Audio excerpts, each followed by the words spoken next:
Hi everyone, welcome to this video. What we're going to be looking at today is Fusion 360, and in this tutorial we're going to be looking at creating a third angle orthogonal projection. As you can see on the screen in front of you, we need to have a little symbol that shows what third angle projection is. And you can see that just here. We have a circle and then we have a truncated section. And what that represents is it represents a cone. And the side view is seen from the side that you can see B, the arrow pointing to, and the front view is actually seen from the front of the cone there. So we need to set Fusion 360 to that. How do we do that? Well, I'm glad you asked. First thing we're going to do is just come over to your profile and come down to Preferences and select Preferences. From there, on the sidebar, come down to Drawing. Set your standards to ISO, make sure the units are in millimeters, and your sheet size is set to A3. Then in the projection, you just have to set that to third angle projection and then OK. That's going to be defaulted for all of your designs.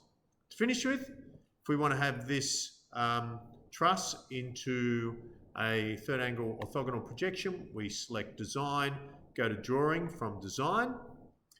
We're just going to, all these are fine as the defaults, and select OK.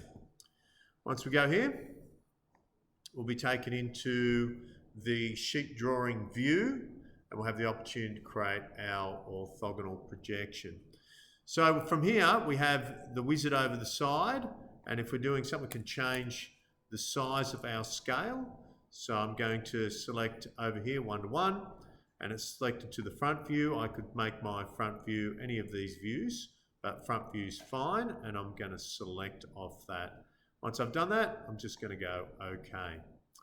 We're coming over here on the top bar, we're going to be selecting projected views. We select onto our front view, we bring it up for our top view, green tick to accept. We do the same out the side again for the side view. Bringing it out, green tick to accept. From there you can dimension it up, and you also need to have in here something to show or say that it's third angle projection, and usually it would be in this area just here. So there you go guys, that's how you set your drawing to third angle projection. One other thing, you could, if you wanted to, select and come up on the corner and do a little 3D ISO view up there. Okay, that's the end of this tutorial. Hope that helped.